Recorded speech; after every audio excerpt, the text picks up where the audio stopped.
그리고 네 번째 컴퓨터 영원한 숙제가 있죠. 컴퓨터가 제일 잘하는 게 뭐예요? 복사 붙여넣기죠. 문제는 이 복사 붙여넣기 때문에 컴퓨터로 만들어진 디지털 자산 자체가 가치가 없어지는 거예요. 내 지갑에 5만원권 10개가 있어요. 하나를 주면 9개가 남아야 되잖아요. 그런데 내 PC에 5만원권 10개를 스캔해서 넣어놨어요. 하나 복사 붙여넣기 해주면 몇 개 남아요? 근데 그대로 10개가 남아요. 그러니까 이 복사 붙여넣기 때문에 디지털 자산의 가치가 없어지는 거죠. 이 네 가지가 컴퓨터를, 현존하는 컴퓨터에 풀 수 없는 영원한 숙제입니다. 이게 컴퓨터의 장부를 만들기 위해서 이렇게 엄청나게 많은 비용이 들어가야 되는데, 이거를 단순간에 무력화시킨 솔루션이 나왔습니다. 그게 뭐 블록체인이라고 하는 거죠. 블록체인형 컴퓨터는요, P2P 네트워크 상에 노드 수만큼 복제되어 분산 저장되어 있는 암호화된 공개 거래 장부를 만들어주는 컴퓨터 시스템이죠. 이 블록체인형 컴퓨터는요, 전 세계에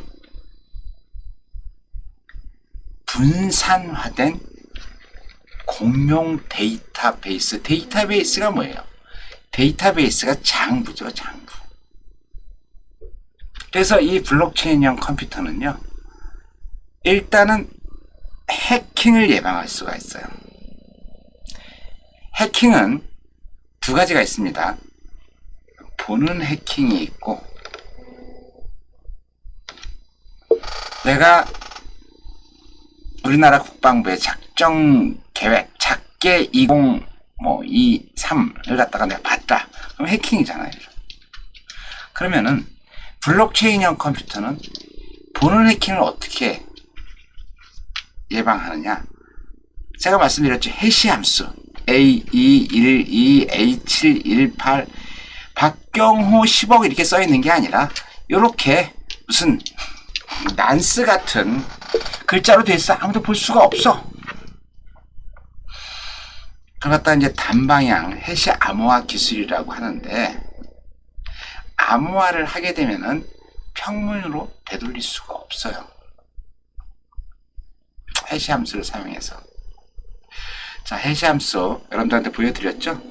의미의 길이를 가진 문자를 입력받아 고정된 길이의 해시값으로 출력하는 함수를 해시 함수라고 한다. 이 해시 함수의 역함수는 존재하지 않는다. 이 해시 함수를 뭐라고 한다? 디지털 세계의 지문이라고 한다. 그래서 이 해시 함수를 통해서 보는 해킹을 못 보게 하는 거죠. 자, 두 번째는 수정하는 해킹이 있습니다. 수정하는 해킹. 예를 들어서 박경호 10억 이렇게 돼 있는 거를 누군가가 박경호 100억으로 바꿔놔요.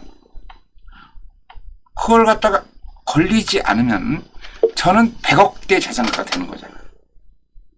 그런데 이 블록체인형 컴퓨터는 수정하는 해킹을 예방하는데 어떻게 예방을 하냐 하면은 이 장부 있죠, 장부. 장부하고 장부를 서로 연결을 시켜, 이렇게. 데이터를 서로 연결을 시켜가지고, 이 블록체인에서는요, 이 데이터 하나를, 장부 하나를 블록이라고 얘기한다, 블록. 그래서 블록과 블록을 연결시킨다 그래서 블록체인이라고 그래요. 예를 들어서 내가 요 데이터를 하나 수정하고 싶다. 그러면은 그 전에 것들을 다 수정을 해야지만은 얘를 수정할 수가 있어요. 박경호를 100억으로 수정을 하려고 하면은 그때 그림으로 한번 보여드릴게요. 내가 여기는 요거를 수정하고 싶어해. 그러면요, 얘만 수정하면 되는 게 아니라 이 이후에 있는 모든 데이터를 다 수정해야지만 얘를 수정할 수가 있어요. 해킹, 이거 하나만 수정하는데도 엄청나게 시간이 많이 들어가는데 이 모든 걸 다 수정해야지만 얘를 수정할 수 있다. 블록과 블록 간에 이렇게 체인이 연결되어 있기 때문에 얘 하나만은 수정할 수가 없다는 거예요. 그렇기 때문에 이 블록체인형 컴퓨터는 수정을 할 수가 없다는 거죠. 자, 두 번째, 디도스 예방.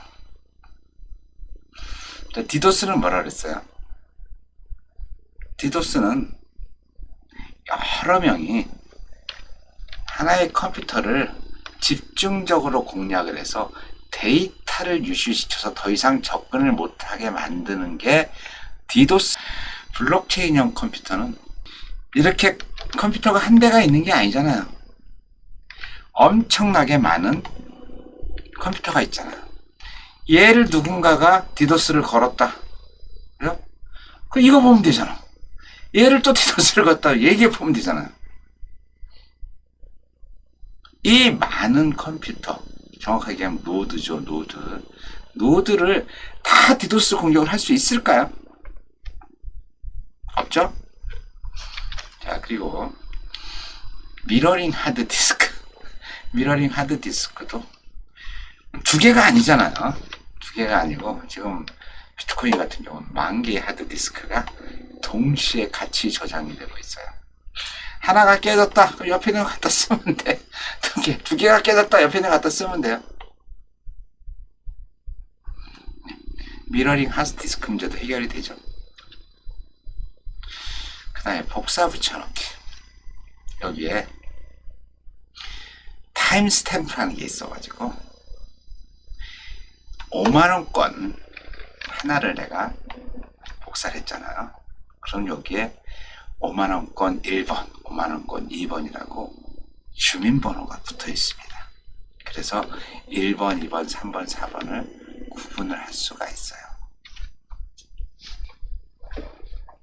요새 한창 뜨고 있는 NFT라는 거 아시죠? NFT 여러분들. Non-Fungible 토큰이라 그래가지고 대체 불가능한 토큰이라 그래요. 대체 불가능한 토큰. 이제 우리 블록체인이라고 하는 기술은 뭐라 그랬어요?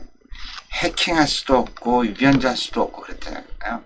그래서 내가 디지털 자산을 하나 만들어.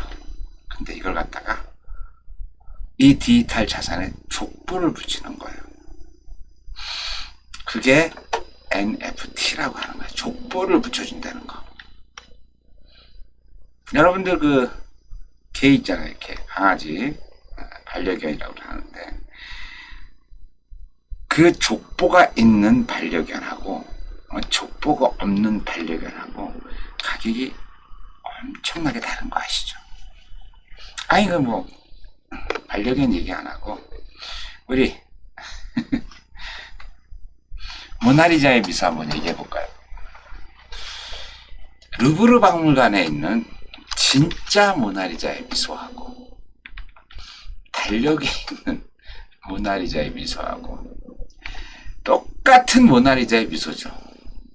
그런데 가치는 얼마나 많은 차이가 있을까요? 이 모나리자의 미소는 이 모나리자의 미소가 아니라 그건 아니잖아요. 똑같잖아요. 모나리자의 미소. 그런데 이 루브르에 있는 원본 모나리자하고 내가 인터넷에서 다운받아서 만든 달력에 있는 모나리자의 미소 가격이 완전히 다른 거죠. 그래서 이 NFT라고 하는 거는요, 블록체인 기술을 이용해서 족보를 만들어주는 걸 NFT라고 해요. 그래서 BTS의 새로운 노래가 나왔다. 그럼 그전에는 첫 번째 음원이든 두 번째 음원이든 그냥 듣기만 하면 됐어요. 그죠? 그런데 이제는 거기다 NFT 기술을 적용하잖아요. 그러면 얘는 방탄소년단의 첫 번째 음원이다. 얘는 두 번째 음원이다. 그게 관리가 돼요. 그래서 루브르 박물관에 있는 진짜 모나리자 미소하고 그냥 달력에 있는 미소가, 모나리자의 미소가 구분되듯이 음원도 그렇게 구분할 수 있습니다. 그게 NFT라고 하는 거죠. 지금 한창 각광을 받고 있죠. 저는 블록체인, 비트코인의 탄생은 새로운 컴퓨터의 등장이라고 감히 말씀을 드립니다. 어떤 새로운 컴퓨터의 등장? 지금까지 있었던 컴퓨터의 숙제를 해결한 새로운 컴퓨터의 등장이라고, 이 블록체인형 컴퓨터라고 이야기를 합니다. 하드웨어는 인터넷으로 연결된 퍼스널 컴퓨터, 소프트웨어는 블록체인, DApp이라고 하는 덱이라고 하는 소프트웨어가 내장이 되어 있고, 거기에 데이터는 암호화된 분산 공용 장부로 되어 있죠. 이런 블록체인형 컴퓨터는 특징이 뭐다? 해킹을 할 수가 없다. 디도스 공격을 할 수가 없다. 복사 붙여넣기 등으로 이중 지불을 막을 수 있다. 미러링 데이터 보관을 하기 때문에 백업 같은 거 필요 없다. 이 모든 걸 어떻게 운영을 한다? 비트코인 암호화폐라는 걸 만들어서 각자 사장이 있고 이런 게 아니에요. 제3자가 있는 게 아니라 자기가 들어와서 컴퓨터를 갖다가 인터넷에 연결을 해서 소프트웨어를 다운받아서 그냥 돌리기만 하면 되는 거야. 그런 사람한테 급여를 지급해줘. 뭘로? 채굴이라는 이름으로 급여를 지급해주는 거야. 그렇게 하게 되면은 공공은행의 방화벽, 침입 탐지 시스템, 백신, 그거를 운영해야 되는 굉장히 많은 사람들, 이런 사람이 전혀 없어도 송금 서비스를 제공해 주는 거죠. 그래서 저는 블록체인형 컴퓨터는 컴퓨터 패러다임의 이동이라고 저는 말씀드립니다. 1세대는 메인프레임 컴퓨터라 그래가지고 제가 회사에 처음 들어갔더니 네트워크 자체가 그 회사 안에서만 구성이 되더라고요. 인터넷에 연결 안 돼 있죠. 그래서 기업이나 기관이 운영을 했고요. 그리고 조금 지나서 이제 윈도우 95 나오고 이러면서 지금의 클라우드 컴퓨팅이 만들어졌어요. 인터넷에 모든 게 연결이 돼서 바깥에서도, 인터넷만 연결됐으면 바깥에서도 아이디하고 패스워드가 있으면 누구나 들어가서 볼 수가 있었죠. 이때만 하더라도 월급을 전산화, 급여 관리 시스템이라고 전산화가 돼 있었지만은 밖에 있는 컴퓨터로 이 월급을 볼 수가 없었어요. 그런데 이제는 어떻게 돼요? 클라우드 컴퓨팅 환경에서는 내가 내 회사 아이디 패스워드로 인터넷에 연결되어 있으면 그 회사에 있는 내가 급여 명세서를 볼 수가 있는 거죠. 자, 지금은 뭐죠? 3세대 블록체인형 컴퓨터라고 저는 이야기합니다. 그래서 공용 암호 장부를 사용하고, 이건 누가 운영해? 채굴자들이 운영을 하는 거죠. 그래서 저는 이 블록체인 암호화폐의 탄생 배경은 뭐다? 새로운 컴퓨터의 패러다임이다 라고 감히 말씀드립니다. 그렇다면 비트코인과 블록체인의 관계에 대해서 말씀드리겠습니다. 비트코인과 블록체인 관계. 자, 블록체인이라는 걸 배웠어요, 우리. 블록체인은요, 비트코인이라고 하는 암호화폐가 원하는 것을 지원해준 바탕이 되는 체계가 블록체인이에요. 비트코인이라고 하는 거는 블록체인을 화폐라는 기능만 사용하게 된 거를 비트코인이라고 이야기합니다. 블록체인은 비트코인이 바탕이 되는 체계이지만 블록체인이 만들어지고 비트코인이 만들어진 게 아니고 비트코인을 만들려고 고민하다가 만들어진 게 블록체인 기술입니다. 그림처럼 비트코인을 만들려고 고민하다가 만들다 보니까 블록체인이라고 하는 기술을 사용하게 된 거죠. 그 어떤 사람이 그러더라고요. 우리는 비트코인은 사기고 블록체인만 갖다 쓰면 된다. 이런 정말 말도 안 되는 이야기를 하는 사람이 있었는데, 비트코인하고 블록체인의 관계를 아주 쉽게 설명하면요, 블록체인은 아주 멋진 스포츠카라고 보시면 되고, 비트코인은 이 스포츠카가 다닐 수 있도록 주유소라고 생각하시면 됩니다. 주유소 없는 자동차는 있을 수가 없고, 자동차 없는 주유소 또한 있을 수가 없겠죠. 그래서 비트코인과 블록체인의 관계는 자동차와 주유소, 스마트폰과 배터리의 관계라고 보시면 됩니다. 서로 반드시 있어야 되는 거죠.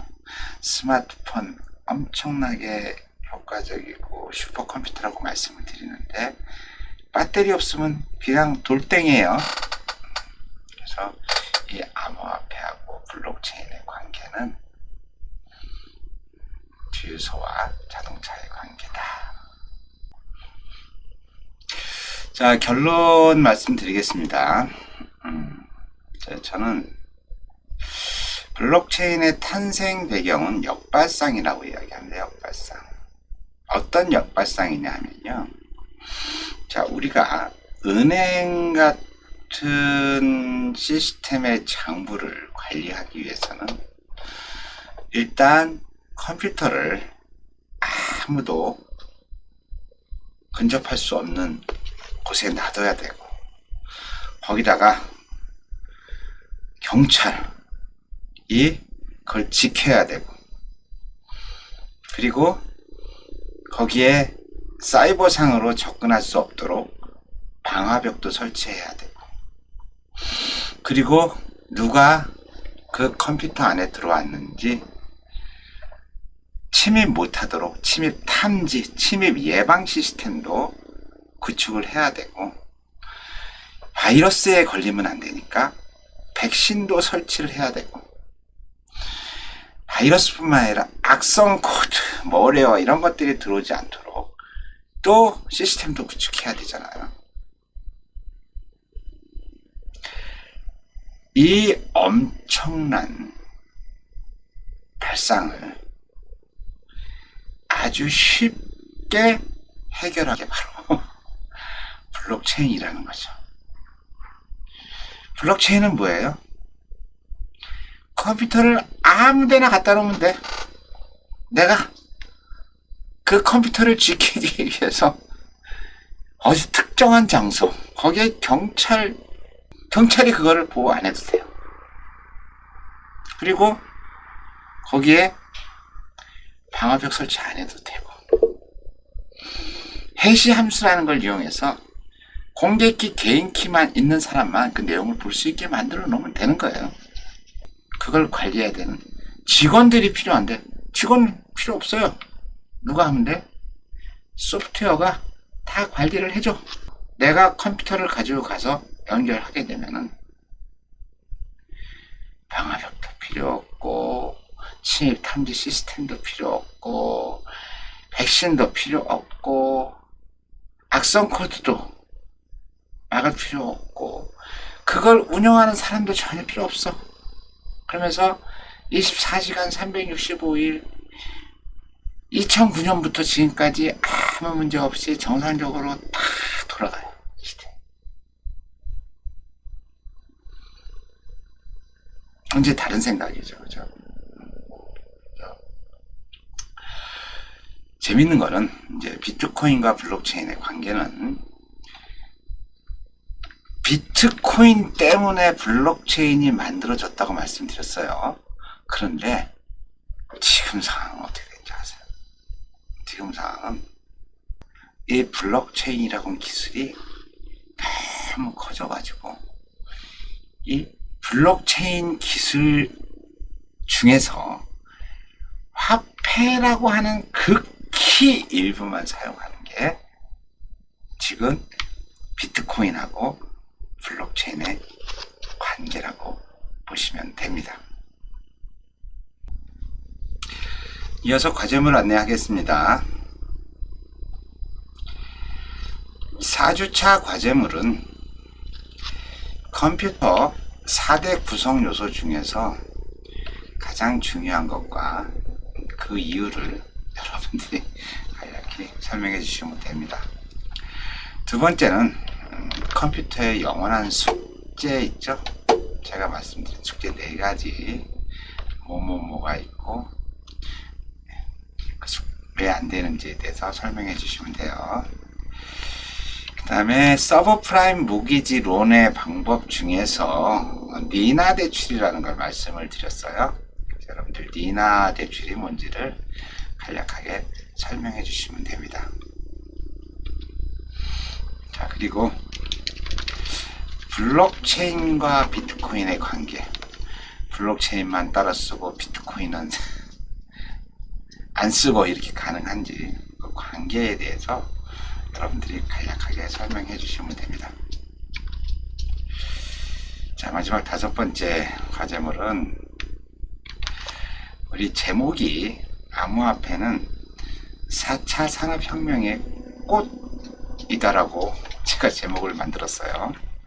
그런데 여러분들도 그렇게 생각하는지, 자, 암호화폐는 진짜 4차 산업혁명 초디지털 사회의 꽃이라고 생각하는지, 생각하면 예, 생각하지 않으면 아니요, 예면은 왜 예라고 생각하는지, 아니오면 왜 아니오라고 생각하는지 그 이유를 간략히 설명해 주시면 됩니다. 여러분들 요 5가지에 대해서 간략하게 작성한 후에 성명, 학번, SNS 활용 4주차 과제물 PDF 파일입니다. PDF 파일로 작성해가지고 LMS에다가 올려주시면은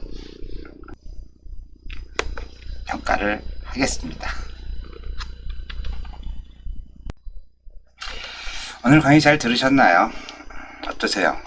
블록체인, 암호화폐.